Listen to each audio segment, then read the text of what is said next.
हर हर महादेव संग गौरव पार्वती। कैसे हैं मित्रों आप सभी। मैं जितेंद्र श्वेतानी आपका आज के एपिसोड में स्वागत करता हूं। जैसा कि आप सभी जानते हैं, हम नित्य प्रति पाठ करते हैं शिव महापुराण का, और अभी रुद्र संहिता चल रही है द्वितीय खंड। इसका जो हम आज पाठ करने वाले हैं वो 11वां अध्याय शुरू होता है, दक्ष की तपस्या और देवी शिवा का उन्हें वरदान देना।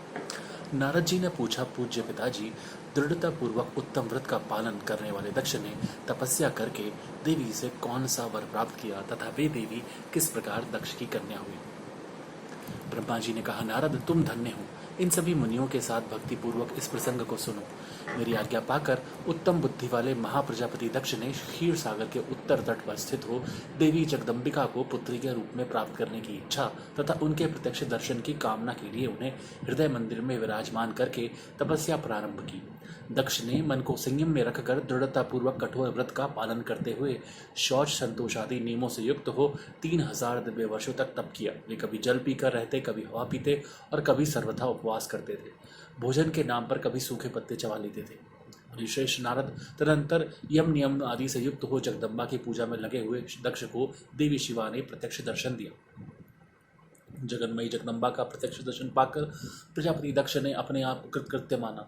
वे कालिका देवी सिंह पर आरूढ़ थी। उनकी अंग कांति श्याम थी, मुख बड़ा ही मनोहर था। वे 4 भुजाओं से युक्त थी और हाथों में वरद, अभय, नील कमल और खड़ग धारण किए हुए थी।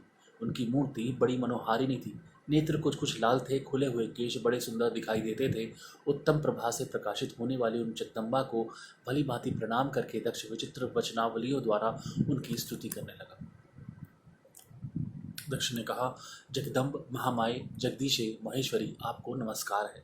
आपने कृपा करके मुझे अपने स्वरूप का दर्शन कराया है। भगवती आद्य मुझ पर प्रसन्न होइए। शिवरूपिणी प्रसन्न होइए। भक्तवरदायिनी प्रसन्न होइए। जगन माते, आपको मेरा नमस्कार है। ब्रह्मा जी कहते हैं, मुने, संयत चित्त वाले दक्ष के इस प्रकार स्तुति करने पर महेश्वरी शिवा ने स्वयं ही उनके अभिप्राय को जान लिया। तो भी दक्ष से इस प्रकार कहा, दक्ष, तुम्हारी इस उत्तम भक्ति से मैं बहुत संतुष्ट हूँ। तुम अपना मनोवांछित वर मांगो। तुम्हारे लिए मुझे कुछ भी अदेय नहीं है।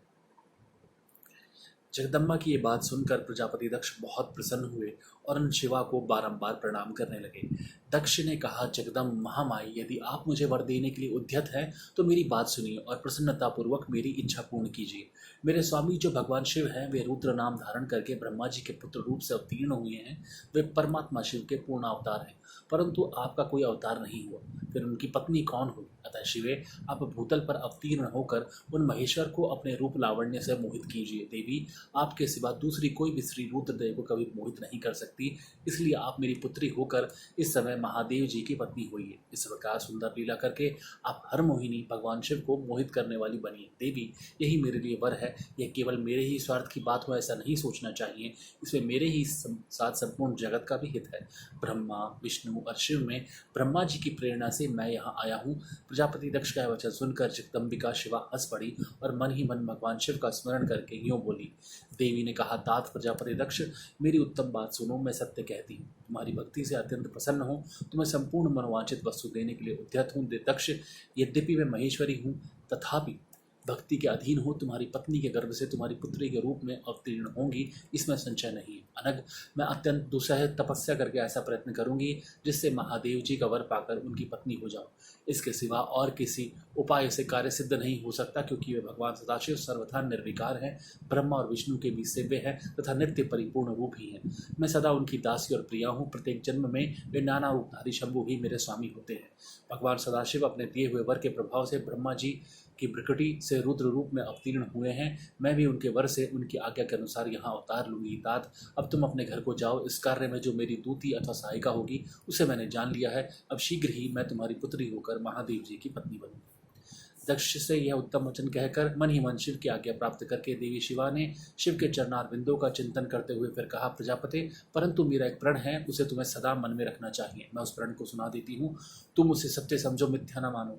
यदि कभी मेरे प्रति तुम्हारा आदर घट जाएगा तब उसी समय मैं अपने शरीर को त्याग दूंगी, अपने स्वरूप में लीन हो जाऊंगी अथवा दूसरा शरीर धारण कर लूंगी। मेरा यह कथन सत्य है प्रजापति। प्रत्येक सर्ग या कल्प के लिए तुम्हें यह वर दे दिया गया। मैं तुम्हारी पुत्री होकर भगवान शिव की पत्नी होंगी।